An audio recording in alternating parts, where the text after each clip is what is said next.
Hello, my Geesling Legion. I'm throwing you another fashion curveball with one of my sun hats.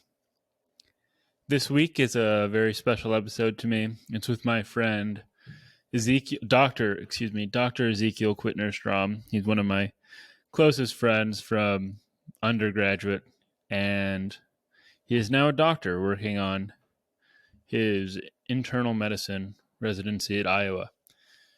This episode, which we recorded a couple of months ago or a few months ago, or maybe actually like 4 months ago at this point, which is a trend it seems, concerned sushi because I had my first really good sushi meal that I've ever had.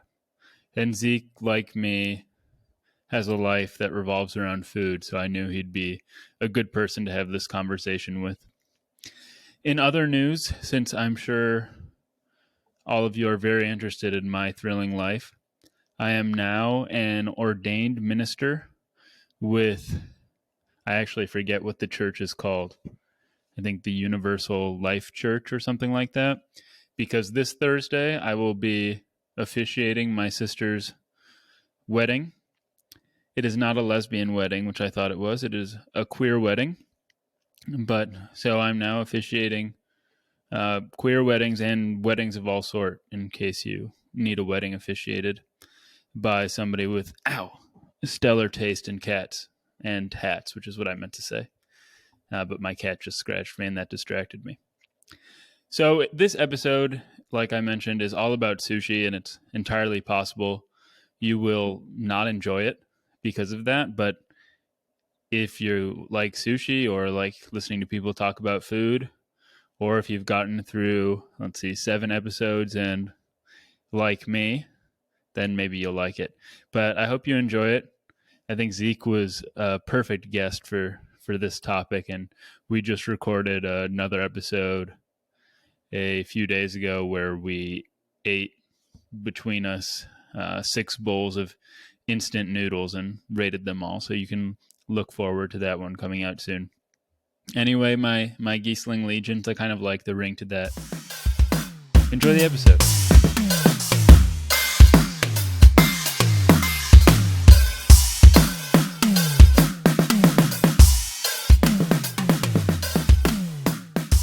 A couple years ago, you were telling me about the omakase that you went to in, where was it? Seattle?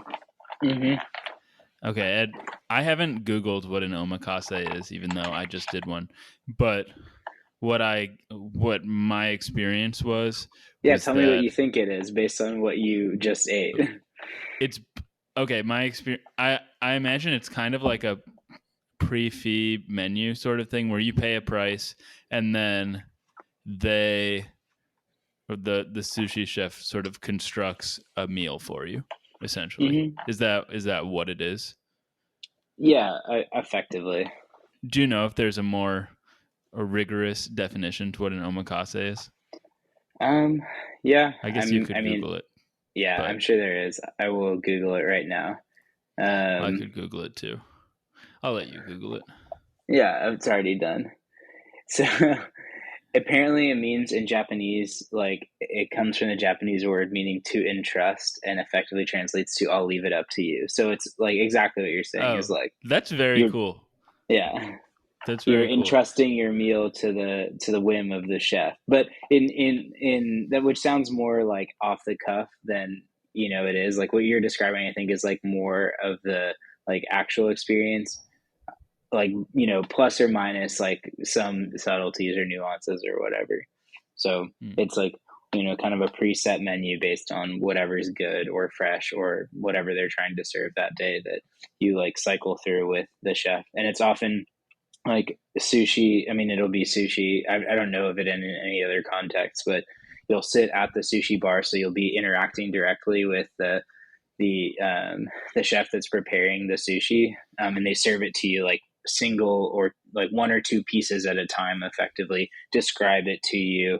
Kind of like wait for feedback or whatever, and like before moving on to the next piece. So it's not only like a prefab menu, but it's also like a dining experience in the sense that every like piece of sushi, which is almost a la carte, is savored and like experienced individually. So this I think was so. Let me just say, so I went on Friday night. My friend Phil took me to an omakase, and it was my Okay. first. It was not just my first omakase, but it was my first time eating good sushi. Okay. So Where did my you go? sushi, so my I'll get there. So my Okay. sushi history prior to that was having sashimi, just Hmm. sashimi that I made myself from good salmon and good tuna. Okay. Then I had gotten like mall level sushi twice and Did you threw consider up. mall level sushi better or worse than the sushi you made from yourself with good fish? Mine was just sashimi. So it was, Okay, I mean, it's sure. a completely different thing. But Okay. so I threw up both times I had sushi and I wasn't sure what it was. And I Okay. only discovered afterwards that so those were the only times in my life I had ever eaten avocado. I've never had guacamole. And then I had Hmm. guacamole once and And threw threw up. up.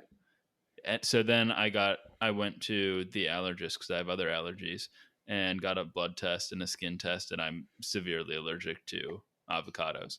So those two times I'd had sushi, they were, I don't know if they're avocado rolls or if they're called California rolls or what, but so they had avocado in it.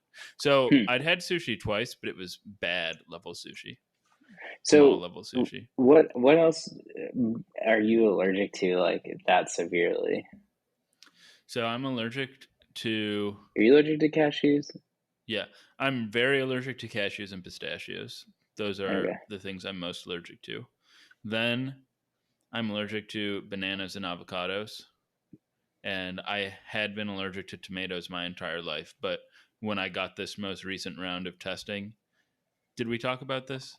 Yes. Maybe a little bit. Yeah, they determined that I wasn't I might not have been allergic to tomatoes anymore. So I did what was called a food test where they like sat me in a hospital room and I was monitored by a nurse and they dosed me up tomatoes. But so it's just Preparing to shoot you up with epinephrine if, in case things went south. yeah, in case yeah. So avocados were out. And so this Friday my friend took me to an omakase in New York. And we went to a restaurant called Sushi Yamuda. Okay. And I was very lucky because to have a generous and well funded friend because our omakase was $330 each, which Gee. which is super expensive. But I think in New York they go up to like the best restaurant is one. I think there's only like two or three Michelin star restaurants in New York, and one of them is a sushi place, and their omakase I think was like $700. So didn't go So, there, how but many pieces of sushi did you get? it was probably like 25. That's a lot. That's a lot for an omakase. So, my Yeah. experience has been I've had two different kind of experiences. Unless, did you want to say more about it? Actually, I'd like to hear just more Oh, about I it. have a ton more to say about it. Yeah. Yeah. So yeah, it was 25 pieces. It was they had different levels of omakase. Like you could just get like a 7-piece lunch omakase. We went Mm. for the unpriced omakase where we just like you mentioned sort of worked with the sushi chef and he put together what we wanted. Yeah, but they But kind of like, was it that they serve you a preset kind of like first not at however all. many pieces? No. Okay. No. So I chose the first thing that we had. Huh.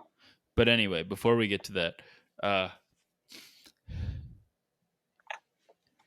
so we go into this restaurant, this sushi place, and my friend had told me in advance that I mean, I guess so I'm new to the world of sushi. And I guess there are different breeds of sushi. There's your mall sushi, there's American sushi, there's probably experimental cutting edge sushi. And this was, he told Probably. me, traditional sushi, like as you would get it in Japan. Okay. So we walk into this restaurant, and it is the cleanest establishment I've ever been in. Uh, I would not have felt uncomfortable eating off of the floor. Like, that's how clean it was. But so we sit down, and they bring us green tea in some very pretty mugs, I might add. But so we started with red miso soup with clams. And red miso soup, I guess, is aged, an aged miso, and Hmm. it was just, the flavor was so deep and nutty, and with these cute little clams in it. Uh, I'm not huge on seafood, so maybe sushi wasn't the best thing but I guess I more mean like clams and shellfish, that sort of thing. But Yeah. after, it was so different from any other miso soup I've had, where it's, I don't know, kind of watery, and then there are just little tofu-y flecks and stuff in it. Okay. What was different about it? It was just so rich, and then with the clams. But after that, we had f- flash fried soft shell crab. Have you ever had that? Um, I don't know about flash fried, but I love soft shell crab. Where have you? I've never had soft shell crab before. Where'd you have it before? I actually just had one, had it recently at a place called, it's like a Chinese fusion restaurant in downtown San Antonio called Best Quality Daughter. It was Okay. a a fried soft shell crab green curry. That was really, really delicious. That sounds good. Yeah, so Yeah. this one, they served it with like a sauce that we made. Like, we made it at the table. Okay. I don't know if it was like a soy sauce base or something, but then there were scallions and pickled daikon and salt, and you kind of just added them as you pleased, and then you just dipped the crab in. But Mhm. man, it's got my mouth watering already. And so after that is when we went into the sushi. And one of the things that to me was so interesting about the experience was, as opposed to an American restaurant where, and I'm not including a tasting menu here, where you go, maybe you have a salad and an appetizer and an entree and a dessert, and you sort of pick and you just choose based on what looks good for you on the menu. The sushi chef, or chefs, or were very much designing an experience. And I'm not a classical music aficionado, but it felt sort of like an orchestral performance, in which once the sushi came, there was like a slow build up, and there were rises and falls and different flavors, and it clearly started on a particular note and ended on a particular note. And it was very much an experience in a way that going to a restaurant isn't typically. Was that your experience with your omakase? Yeah.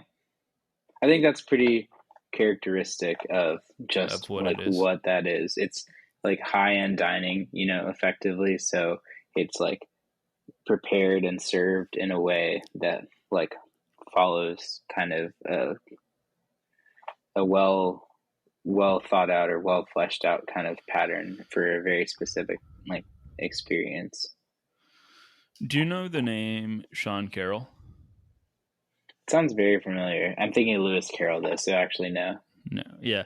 Sean Carroll's a physicist at Caltech, but he has a very popular podcast called Mindscape.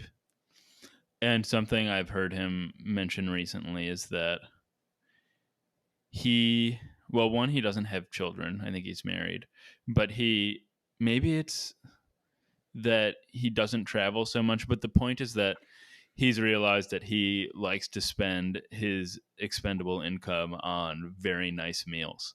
And Mm-hmm. even though I didn't pay for this meal, I could totally empathize with why he wanted to do that. Because even days later, or almost a week later, I'm still like, that experience is still resounding in me for a bunch of different reasons. Yeah, my And friend from Seattle who's just like finishing up his PhD and gonna move to San Diego for his postdoc. He in is what? basically um, what does he do? Like neuroscience, I guess. He's his training is in like physics and math, and he does kind of like neuroscience programming and math related work. Okay. But what about him? Oh, he just like I mean his wife now is like about to get her first like big girl job in San Diego in industry.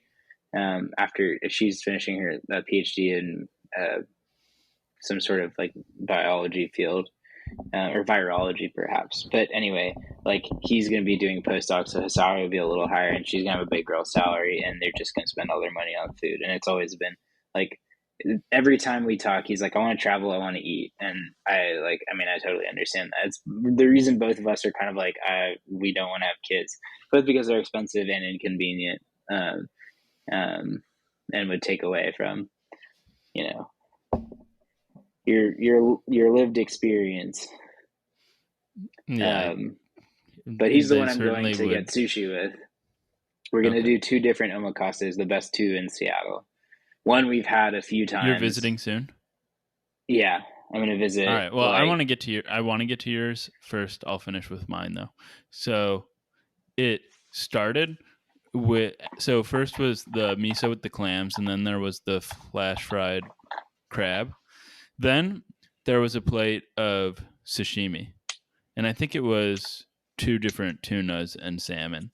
And that was really mild, but I mean, this was interesting to me. I was walking, as I was walking to Sushi Yumuda, I called my grandfather and I told him what I was doing and how expensive the omakase was going to be, because I was kind of bragging, and he said, "Why on earth is it that expensive?"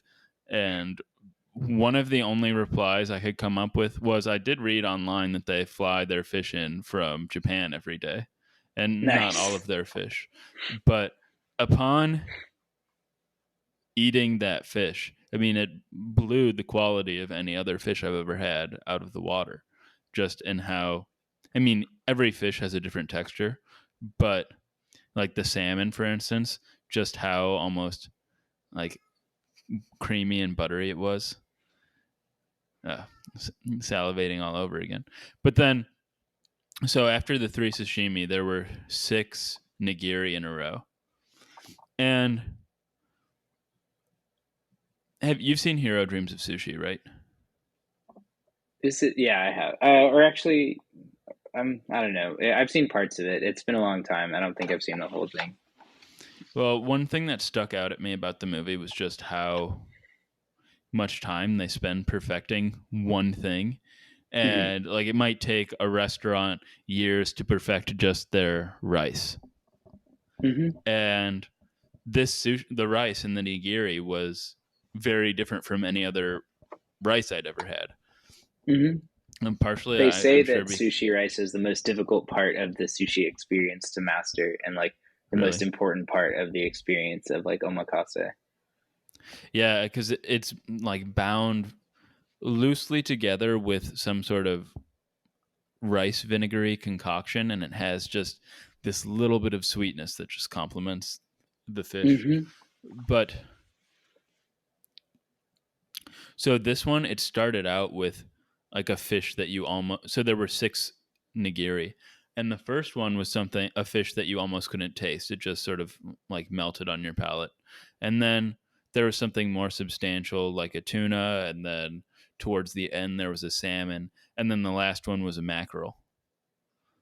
And like, that's what I mean when I'm saying there's just like this progression, and Mm-hmm. everything had a sort of build up. Mm-hmm. So let me ask you one thing. So my friend was telling me, because he's done a lot of these, what is your policy on dipping in soy sauce and wasabi? So at omakase, it's like a big no-no. So like Really? yeah, you don't do it at all. So the like a proper omakase is like the piece in its entirety has been prepared by the like master sushi chef, and that will mean that like the rice has been shaped and like the amount of wasabi that they intended to add has been added with whatever like other mixture that like was supposed to be like put in that like piece. So it's like it's prepared for you to eat all like as a single item that's unmodified. So like it'd be pretty disrespectful, I think, to especially if you haven't tasted it, right? And then that's the other thing is like they say I don't quite like this like etiquette, but you're supposed to eat the nigiri pieces in a single bite. I just like to savor it, so it's like I almost want two bites, but it's the same idea, right? It's like you're splitting up this like single like item into like different parts than were intended. So, but yeah, don't do it. As it's like pretty forbidden or I pretty expected frowned you were going to upon. have a good answer for me, and you did.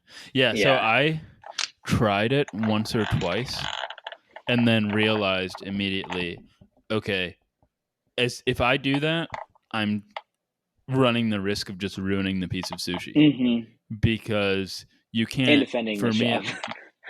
yeah, I couldn't like eyeball the mixture to make it perfect. And since you have to Oh eat it yeah. in one bite, Hmm. um, and so You I don't get a didn't second realize chance. at first that they were putting wasabi in Mm, yeah, yeah. the nigiri, but I realized that in the next plate actually, which I'll describe, uh, because sorry, because they were at the, like I had one piece and it was like, oh, there's some kick to this. Where is it? I don't see it.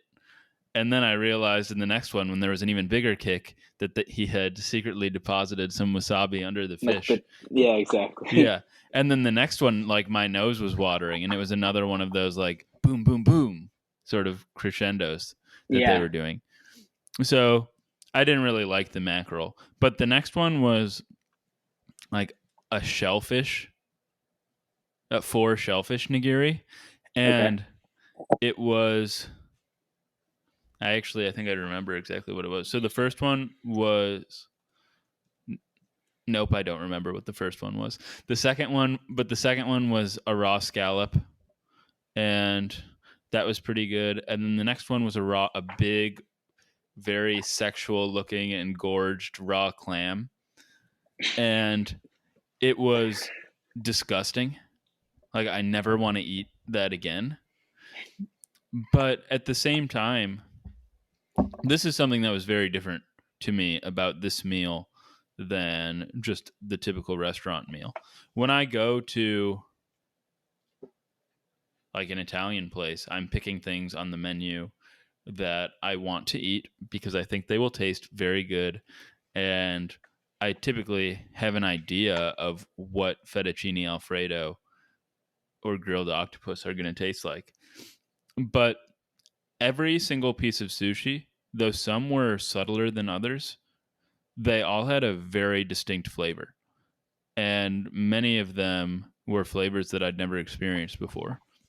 Yeah. Like this raw clam was Hmm. super strong. It tasted of some small fragment of ocean, maybe in Japan, that I'll never visit. And like the Well, the next one, clam which might was not have been from Japan. Who knows? Like, right, they told us, oh, but okay. I didn't write that down. But and then the next thing was like a raw tiger prawn, and it was another Hmm. flavor that I don't Interesting. ever want to eat again.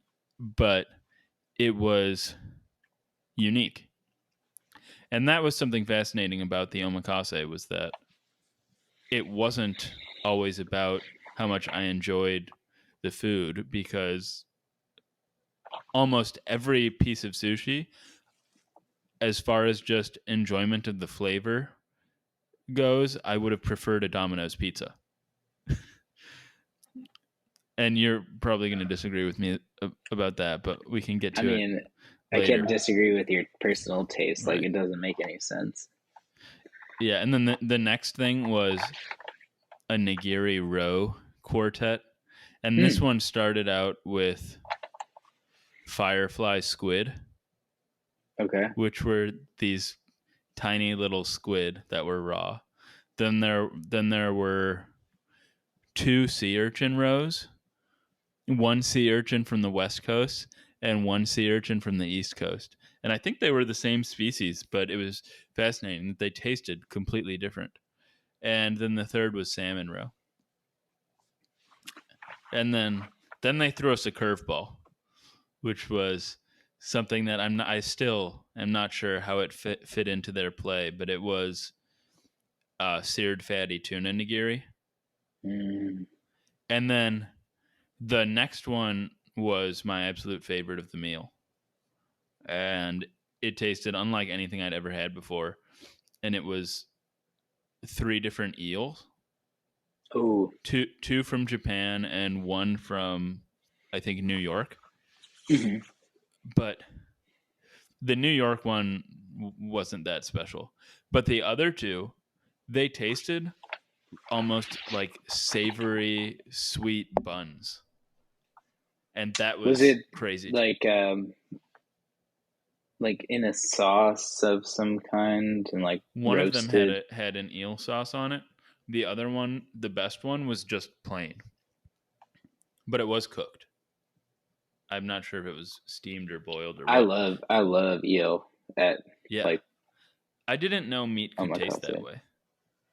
Yeah. Yeah, It's and really then the good. last thing was tamago, Yeah, they so always finish just with that. That's pretty traditional. Like the the sweet egg. egg with rice. Yeah, yeah, and that was pretty tasty. But in Hero Dreams of Sushi, the tamago is like a huge deal. Like it take one guy throughout the entire movie is just constantly trying to perfect the tamago, and Yes. Yeah. Hero like keeps throwing it out and telling him it's worthless. But I loved the egg, and then they Yeah. finished us off with an aged green tea. Oh, nice. Any Yeah. dessert? No, we didn't get dessert, but my friend on the way back got a slice of pizza. That's really funny. Yeah. So I don't know. All in all, what was it that you said? Oh, you said in a text message, and then I said that you said that I have terrible opinions. Hold on, I'm gonna scroll back to find it. Let's see.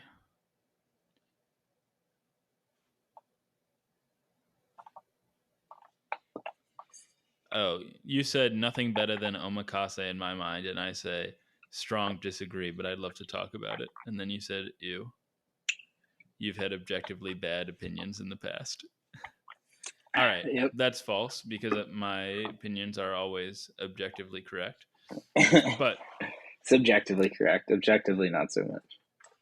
but why? What makes omakase the best? What are you comparing it to? I mean, compared to anything, like I'd rather have omakase than like a fancy steak, or I'd rather have omakase than Domino's pizza or candy of some kind, or I don't know. I'd rather have. I think I could do an omakase if I were uber wealthy. I would do it for lunch once a week or twice a week. Because one thing Okay. that was nice about it was that it's yeah, healthy is I think a subjective word, unlike my opinions. But it is it seems like it should qualify as healthy if anything does, and sometimes I do need to eat on the healthy side. So I could do it for lunch a few times a week if I were super wealthy, or if I weren't, then maybe once every 6 months I would, or a year, I could enjoy that experience. But on a regular level, I'm not looking for a crazy seafood life changing culinary experience every day. I would Right. probably rather have like seared scallops and seared salmon than with potatoes or something than sushi on a regular basis. And I would certainly rather have a Domino's pizza 7 nights a week than an omakase 7 nights a week. I But mean, sure, it's just a matter of taste, honestly. Like but so you still maintain that you would like want to have the omakase all the time. yeah, I mean, I just like personally really love seafood, and I think like omakase, like good omakase, like nigiri integrates a lot of like your favorite types of foods. Like you get excellent sushi rice, which is like expertly prepared. So you have like a carbohydrate that's like, and you're getting not only the savory and rich, fish, but you're getting kind of like the sweet aspect of the like, rice vinegar and like sugar that's mixed in with the sushi rice. And then, I You mean, think they good they put piece. sugar in the rice? Yeah, they do. I mean, it's the mixture. The mixture that you use to make sushi rice is like a combination of like, vinegar and like white or brown sugar, and I think I want to say like either some salt or soy sauce component. It depends, like if they're trying to make it clear or not, probably. So I think it's salt. Um, but yeah, I think it's like pretty simple mixture of like rice wine vinegar, sugar, and some salt. That's like then mixed in with sushi rice at particular proportions, and kind of there's, if you've ever seen, I forget what they're called, but it's kind of like this little wooden that looks like the bottom of a wooden barrel, that's just been like cut very short. So it's just like this kind of like round wooden container, and they just like fluff the rice or cut the rice with this sushi vinegar and like dry it out to like prepare it. Do you know this because you've made it? Yeah, yeah, and I've watched it being made too. But yeah, anyway, I mean, I could be wrong about this exact recipe. I'm just, that's like off the top of my head. It's been a long time since I made it. But yeah, anyway, so, and then a good piece of fish can be like, fatty and rich, just like some of the best quality meat, like almost like Wagyu or whatever. As you had the fatty tuna belly or the Toro, they call it, there's like, similar cuts of yellowtail. You can get kind of like, gamier, more fishier pieces of fish. I mean, I just love seafood, I think is like is the big main thing. Like, I really love savory, probably as, like on par with your interest in sweets, I have an interest in savory foods. And like, So I can empathize with you on certain things like the flash fried crab or the eel or the tamago. Like those are things I feel like I could want to eat very regularly, but like the raw clam.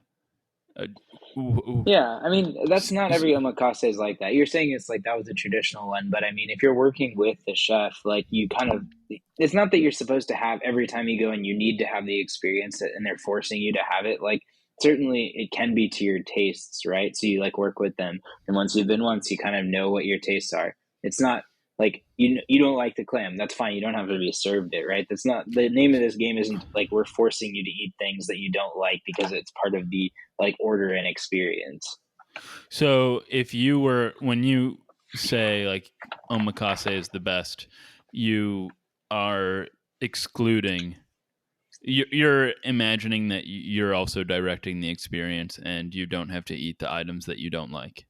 Sure, or even if it's not that entirely, that like if you have, I mean, say you're trying something new, right? You have one or two like items that you don't prefer, then like you're still, the balance is like extremely skewed towards like things that are amazing. I mean, my experience at omakase is pretty much like I like, if you imagine on a scale of like to love, I like very much like or love everything almost. And there's like, it's very rare in my like, There I've aren't things gone, you don't like. there are very few. Can you tell me some of them? I honestly can't even think of any. I haven't had So like, you would really enjoy the sea urchin roe. yeah, oh, I do like sea urchin roe. Okay, interesting. Like you, Yeah. so if I put a bite of like really good deep dish pizza in front of you and a sea urchin roe nigiri, you think you would the nigiri would light up your brain more. Oh yeah. Okay. Yeah, that's so different from me. But I I mean, I guess think that's that's both. like It's I like the can't. rarity of experience, right? So it's like if maybe if you fed me that every day or like once a week, I would start to feel differently in that like not only the deliciousness part, like I'm having the deliciousness connections or neurons fire, but like I also have like the novelty, neurons fire. And if you kind of took that away, then I might be left with like I'd prefer the deep dish pizza by so I can't like genuinely say because it's not like such a common experience to me that like those two are even in the same realm of like interest. Right. But I guess it's just were you and I texting about alcohol? Yeah, we were talking about. It's like Yeah, yeah. I like alcohol just tastes so foul to me Hmm. that I can't compute how other people enjoy the flavor. And the roe wasn't.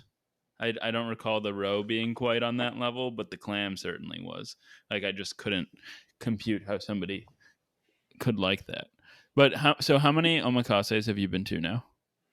I've been to Kashiba twice, I want Is to that in say. Seattle? Hmm. Yeah, Sushi Kashiba. It's called. It's like his name is what's his name? Something. His name is Kashiba, or was it? No, no, no. His name's not Kashiba. I forget the chef's name. Um, oh, let me look it up real quick, just because why not for fun. Um, but he opened one restaurant in Seattle, and then he kind of like pseudo retired. Oh yeah, it's Chef Kashiba. Um, yeah, so he opened one, and then he kind of retired, and then came back and opened this other one. So but he trained under Hero of Hero Dreams of Sushi. Oh, really? Okay. Hmm. And so that's like kind of there are two restaurants in Seattle. The other one's called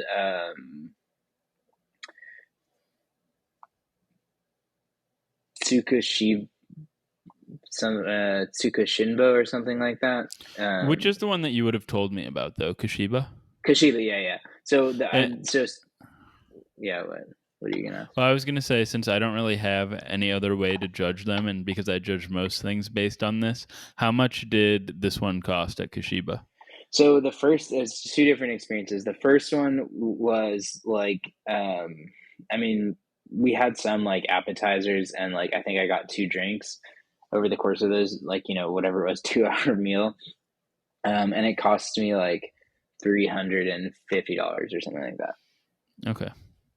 But the second time we went, it was like kind of it was I don't know when it was like a year ago or something like that, maybe a little bit, actually a little bit less.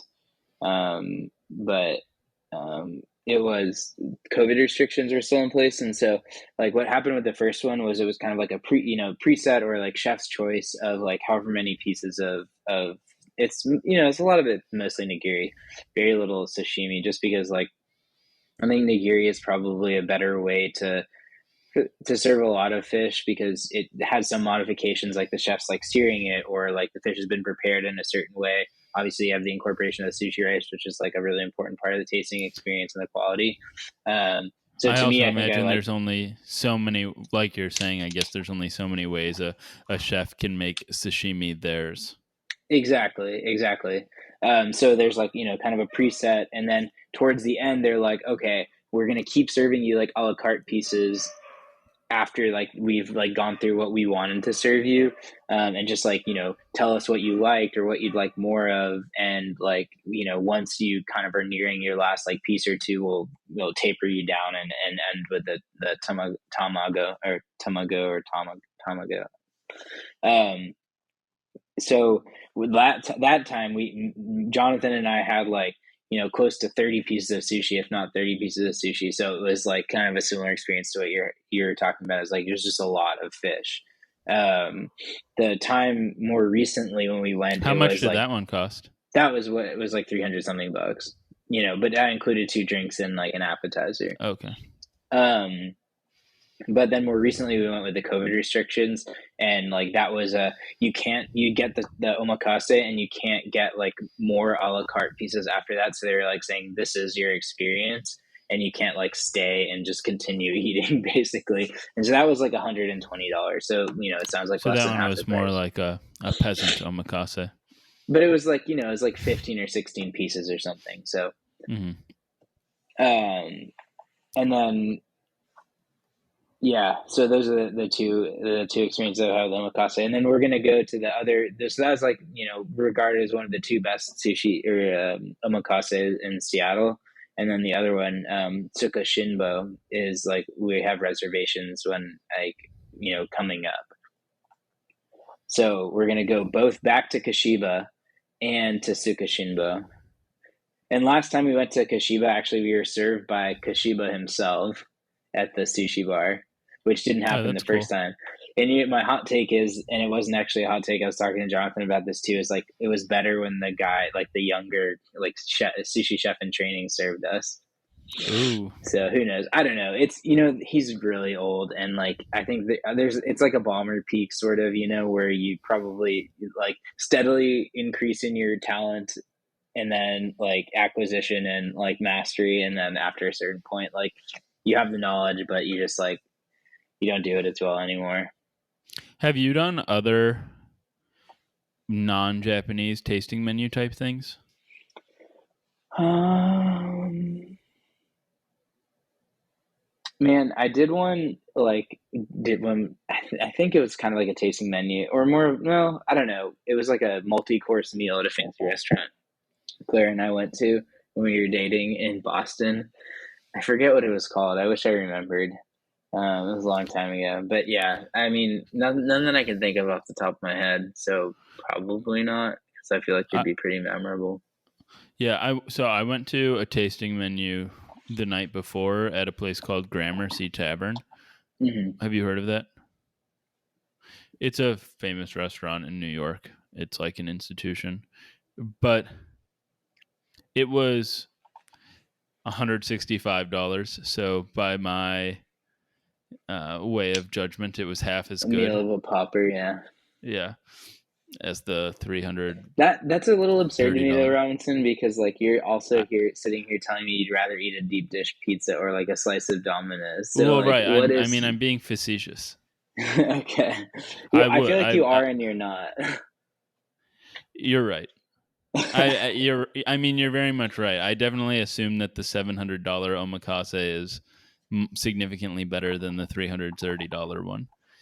But so It one might thing be. that I really didn't like about the $165 meal was that there wasn't nearly enough food, and it was 5 courses. But I liked that the rice in the omakase felt like it was a full meal. Yeah.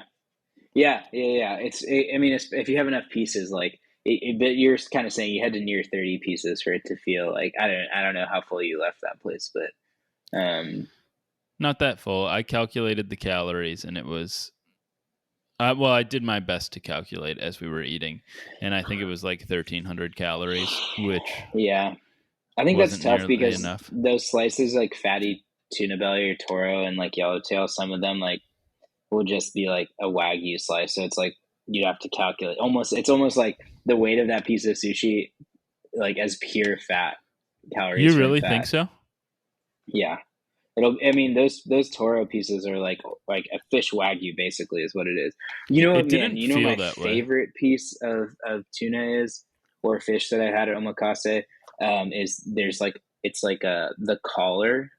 They'll take a cut of Salmon? fish from the collar. I don't remember if it was a salmon collar or a tuna collar. I think it was probably salmon, but man, like that seared, like holy crap, so fucking good. Hmm. Oh man, yeah, I'm excited. Did Kashiba have any sort of specialty sort of dishes that were different than you would get elsewhere? I mean, it's really like the only place I've had omakase. So like, I thought you I said just you've had 6 of them. no. I So you've so only had 2 I've or had 3. omakase at Kashiba twice, Okay. and then or I'm gonna go back and have it another time, and then the other best So place in you've only Seattle. been twice. Yes. Okay. Yeah, something something that I learned that surprised me was that rolls are basically American. Like I was Yes, expecting to yeah. have the rolls, but I guess they do something called a hand roll. Yeah, yeah. Where it's almost like an ice cream cone with seaweed wrap. Yeah, sadly we didn't get any of those though. Did they serve you it's almost like whole fried shrimp head? No, but that sounds awesome. Yeah. That's one of my favorites actually too. It's just like delicious and also just like, absolutely alien looking because, it has all of its tentacles and stuff still or all of its like antennae and like its front like claws and stuff. And it's just got a bunch of whiskers and like you can see its eyes still and they just like take the shrimp head, fry it and like serve it to you in a oh man, it's so good. My mouth's watering too. But yeah, The next delicious. day, I went with my friend, and so I went. This was actually kind of crazy. I went with my friend and another one of his friends, and so I don't have a lot of money because I'm a student, and I guess at Stanford they'll be paying me like I don't know $50,000 a year to do research there. But this friend of my friend uh, was poor, like grew up poor, and but got into cryptocurrency at the ground level, and now has Ooh, like tens of millions of dollars. nice. And we walked into a watch store, and he bought just like on the spot a $400,000 watch. Jesus Christ. I know it was crazy. What But kind of anyway, watch, do so you know?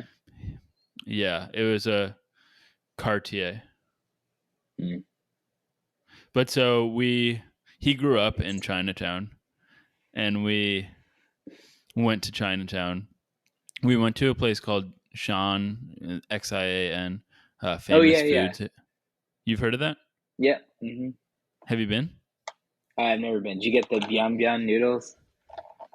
Does that just mean hand pulled noodles? Yeah, it's basically. Yeah. But they So have we like got the with like hand. cumin lamb or something like that. There's one that has lamb. Yeah. My friend got that. I tried that one. But so one thing about these hand pulled noodles, I guess, or at least as Sean Famous Foods does it, is that they're really spicy. And I don't like super spicy. So I got the mild version. And after I got the mild version, there's like a sign from the owner that says, "We will serve you the mild version, but know that it is not good." And so it wasn't that flavorful, but man, those noodles were so cool. They were super dense and Hmm. doughy, And it's and all one continuous noodle, yeah, yeah. which is cool. And then after that, so we had lunch. Then like three stores down, we passed a candy store, which, as you can imagine, just called my name. And we walked in, and we got a bag of crabs, like actual crabs, probably each like the size of the headphone container, and they were candied. Like I don't know if they were dried or fried or baked or what, but then they were like covered in probably was at one point like liquid sugar. And we had those, and they were also a super crazy flavor. And then from there we went around the corner and got a second lunch at a place that did Hong Kong food. And we got five things. We got a ramen that was trash. We got a peanut butter sandwich that was literally just like a peanut butter sandwich. It was like white bread with peanut butter on it. Okay. Then there were chicken wings, and they were like sweet and almost mapley and not fried and super meaty, and they were awesome. And I'm getting to the good part. But then after that, there was a curry, and the curry wasn't very good. But the last thing was these they were rice noodles that were kind of like sheafs of toilet paper or something. They were like wrapped, but they were in a peanut sauce. And oh my god, do I fuck with peanut sauce? Yeah, peanut sauce is They really were good. they were so awesome. Ugh. Have you been cooking much lately? Not much lately. We're trying to like not make that many trips to the grocery store just because we'll be moving soon. So, When are you're moving to Iowa? yeah, and When like is the that? beginning of June. Okay, so couple weeks. Yeah. So another thing, have you heard of Ippudo Ramen? No. It's a Japanese ramen chain Okay. that has some ramen establishments in the United States. And I went to one the other day, and it was what I imagine ramen is supposed to be like in its perfect form. It was almost like the pho of ramen. So Okay. pho I think of as being super clean. Does that do I mean, I suppose I could explain that more, but like the broth is Like a clear broth? really it wasn't clear, but the broth was like very sharp. The flavors were all crisp. Like every ingredient was super distinct from one another Okay. in the ramen, and it was all really high quality and tasty. But I mean, nothing beats the skimmin, the dipping ramen at Ramen Tatsuya in Austin to me. And but beyond that, I know you have a ton of experience making those ramen eggs. Hmm. I have probably had 20 ramen eggs over the past few years, and not one has even come close to Ramen Tatsuya's ramen Hmm. egg. Like Ramen Tatsuya's tamago, or do they call them tamago there? No, no. No. Tamago is like specific to the like Right. that sweet kind of like What do they call it? ajitama, maybe? Ajitama. Yeah, you're right. So it's like sweet, Yeah. and the yolk is custardy. Yeah. But nowhere else have I been where the egg has that like subtle sweetness. It's always very much just like a salty kind of thing. And at the worst places it's like a hard boiled egg basically. Yeah. There were those like cured eggs or like I don't know what else you'd call them, like cured marinated eggs they had at Tetsuya are really good for sure. Mhm. Um, So what were you gonna ask? so you haven't been cooking at all? I mean a little bit, like nothing crazy, just kind of like standard evening meals like fish, like tilapia or salmon, and like I don't know, But no big projects? no big projects. My next like not big project, but thing that I want to do, which I have the chilies for, is make some like What is I thought you were saying like I've got the chilies for like I'm excited about that. no, like the hots for. I got the No, chilies no, for it. literally the chilies to make basically like a chili oil that's used for dan dan noodles. Because I fucking love dan dan noodles. It's like probably one of my favorite What are foods. Dan Dan noodles? It's like a kind of a Szechuan style dish that includes like noodles and like kind of That's a region of China? yeah. I want to say it's northern China, but I really don't know. So that's just like a literal guess. Um, but yeah, they make like stuff with that like characteristic taste is like the mala flavor if you've had it, which comes from these Sichuanese or Sichuan peppercorns, which kind of produce this like numbing quality in your mouth that makes you salivate a little bit. It's not like really spicy, but it's like really like unique and like kind of delicious. Amazing to have with Where like did you get you can so you can the Go ahead. Sichuan peppercorns you can buy like at Central Market or Whole Foods or places like that, grocery stores, or you can like they have specialty China like grocery stores where you can get like nicer versions of them that are like imported from China. There's a place online like I get some stuff called Mala Market. But yeah, so you can Sichuan peppercorns are easy to come by. Um, so And when you make this, do you use fish sauce, no, there's no fish sauce, shrimp paste? no shrimp paste. I'm trying to remember. Yeah, I guess that wouldn't be authentic, but fish sauce and No, shrimp paste have I been don't think shrimp paste like is the killer. an inauthentic like ingredient for like a lot of things. But I don't know how much it's used in Chinese cooking, but it's used in Japanese cooking a lot. Oh my gosh, it like adds something so special to They foods. call it umami. It's like Yeah. a fish form of MSG. Same with So you were anchovies and telling me though sardines. about the Dan Oh Dan yeah, so noodles, it's and I like keep a rudely noodle. interrupting It's a you. noodle that has like a spiced pork topping with some mala flavors that's like coated in this kind of like red, like Sichuan chili oil.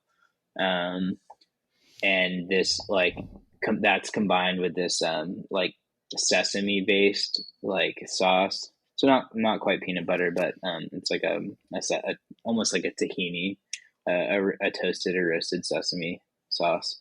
So I want to make some of the chili oil. I mean, you can basically make the sesame paste like component of it with something like store bought tahini.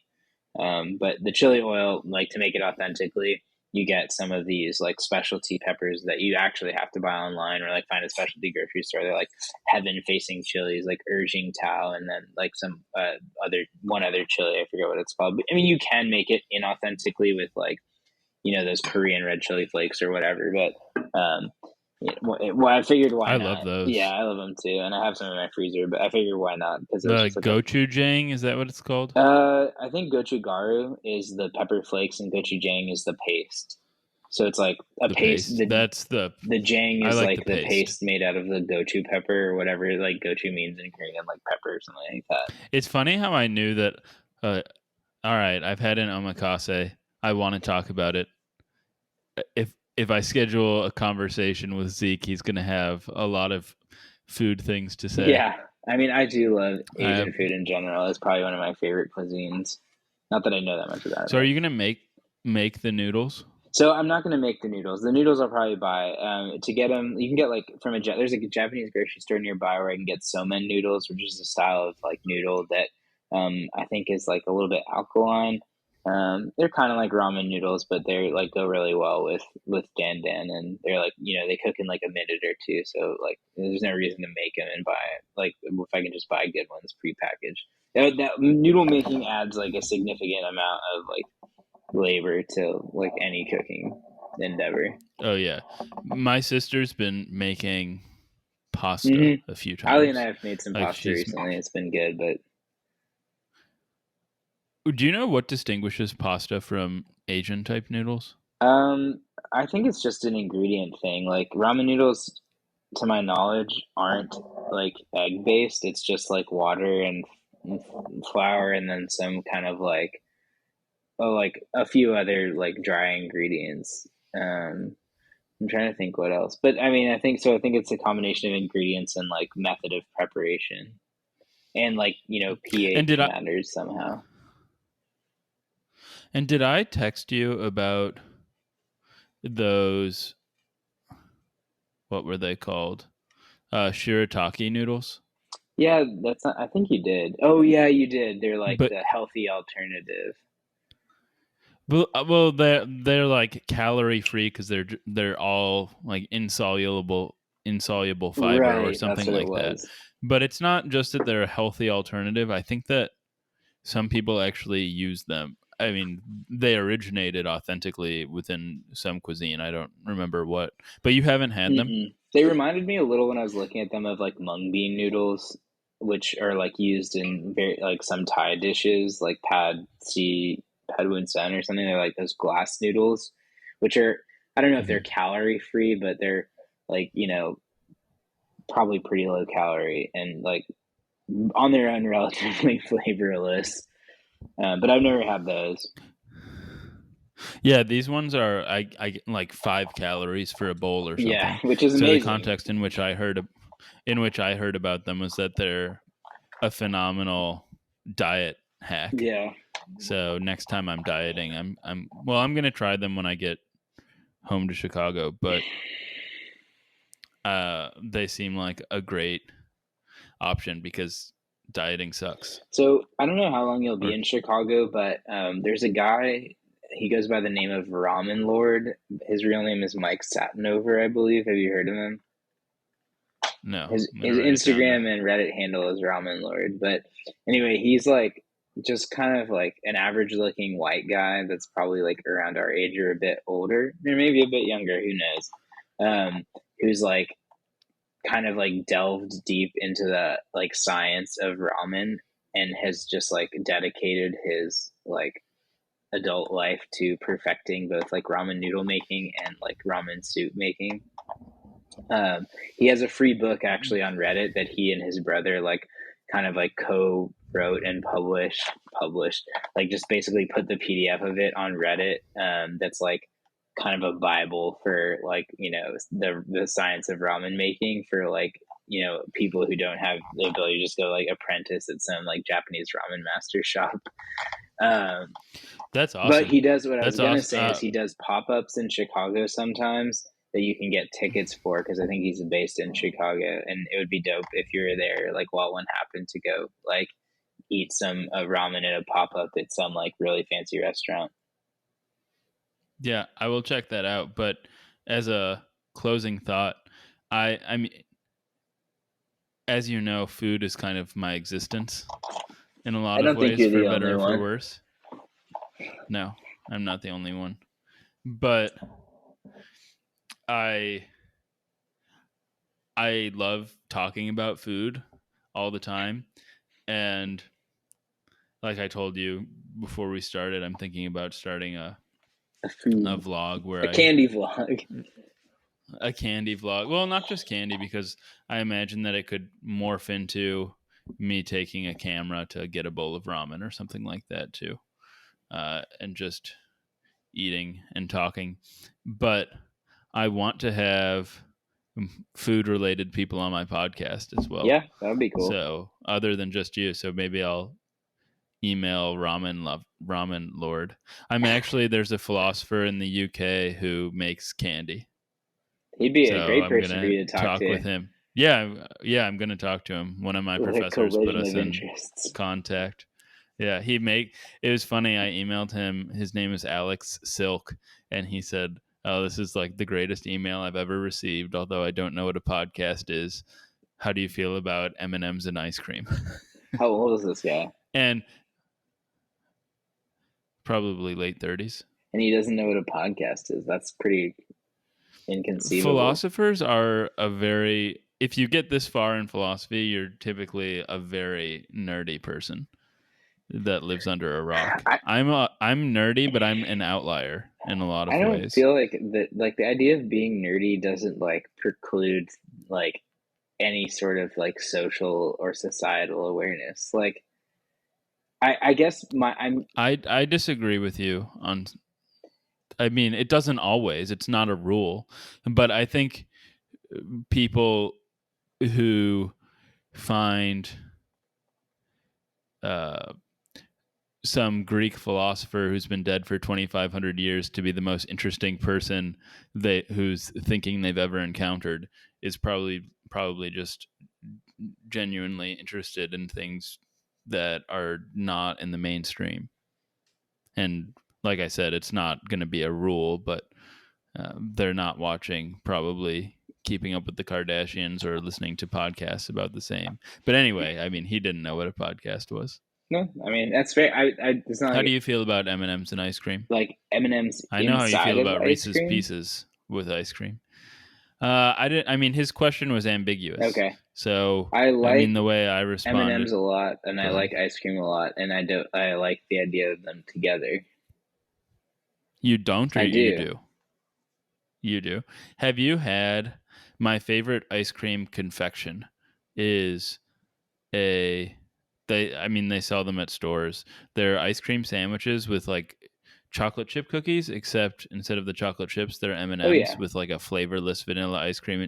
I think that thing's the I love best. I those. love I it. love those really generic and like mediocre like gas station or grocery store ice cream sandwiches, like the Nestle Toll House like M&M things or whatever.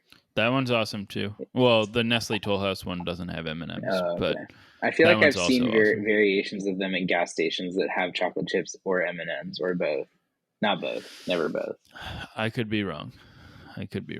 But all right, this was the omakase conversation I've been waiting for. So thanks for not The disappointing. Oma conversation. The Oma conversation. All right. Do you Say have any goodbye. Say how pictures much you loved being here. from your? Yeah, I do. I would love to see some pictures from. Yeah, I'll send you all of Okay, them. please do. I goodbye. I loved being here so much. There's nothing I would have rather done with my Tuesday evening. All right.